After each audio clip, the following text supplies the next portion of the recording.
আসসালামু আলাইকুম রহমতুল্লাহি বারাকাতুহু। সুপ্রিয় দর্শক, মিডিয়া সন্ত্রাস সেন্সিটিভ বিষয়। আপনারা গত 2-3 দিন আগে দেখেছেন যে আসিফ আদনান এবং মাওলানা রেজাউল করিম আবরার হাফিজাহুল্লাহ সহ আরও কয়েকজন ইসলামিক প্রবক্তা যারা ইসলামিক আলোচনা করেন, ওনাদেরকে বাংলা ট্রিবিউন নামক একটি স্বৈরাচারী দোসর পত্রিকা কর্তৃক জঙ্গি মামলার অভিনয় পেশ করা হয়েছে ওনাদের বিরুদ্ধে। এই জঙ্গি মামলার অভিনয় এগুলা নতুন কিছু না, এগুলো হাসিনার আমলে যেভাবে চলতো এর আগেও এভাবে চলতো। এর একমাত্র কারণ হচ্ছে পৃথিবীতে যত অন্যায় হোক না কেন, সে অন্যায়গুলো জঙ্গিবাদ বলে কেউ কখনো উল্লেখ করবে না। সমস্যা হচ্ছে যদি কেউ ইসলামিক আলোচনা করে, যদি কেউ ইসলামিক খেলাফা প্রতিষ্ঠার জন্য কোনো কথা বলে, সেটাই হয়ে যায় জঙ্গি। আর মিডিয়া সন্ত্রাসের সবচেয়ে বড় উদাহরণ হচ্ছে এই জঙ্গি নাটক। যেমন আজকে আমরা দেখতে পেলাম যে গোপালগঞ্জের যে ঘটনা ঘটেছে, যে ছাত্রলীগের কুকুররা হাতে পিস্তল নিয়ে পুলিশের সঙ্গে ওরা যুদ্ধ ঘোষণা করছে, পুলিশের উপরে হামলা করছে।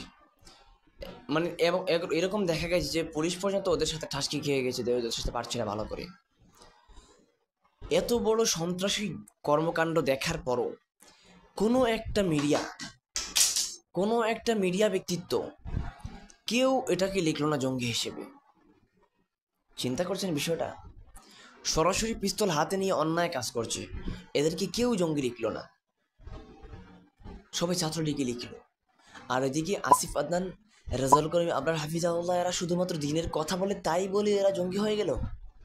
এদের সম্পর্ক নিয়ে মিলিয়ে দেওয়া হচ্ছে পাকিস্তানের সাথে, তাহরিকে তালেবানের সাথে। এটা কোন ধরনের কথা? এই ধরনের মিডিয়া সন্ত্রাস এই সমাজের রন্ধ্রে রন্ধ্রে এখন ঢুকে গেছে।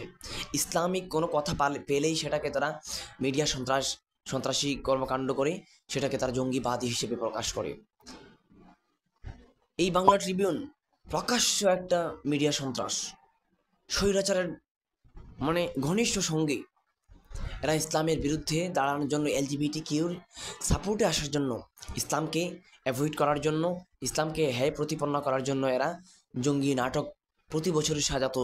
ঠিক এবার 2025 সালেও সাজিয়েছে। এই সমস্ত তথ্য সন্ত্রাস জঙ্গিবাদীদের বিরুদ্ধে এখন থেকে আমাদেরকে রুখে দাঁড়াতে হবে। আমরাই মিডিয়া, আমরাই জনশক্তি, আমরাই জনবল, আমরাই এক একটা প্রচার মাধ্যম। মিডিয়া সন্ত্রাস নিপাত যাক। ওলামায়ে হক জিন্দাবাদ। আসসালামু আলাইকুম।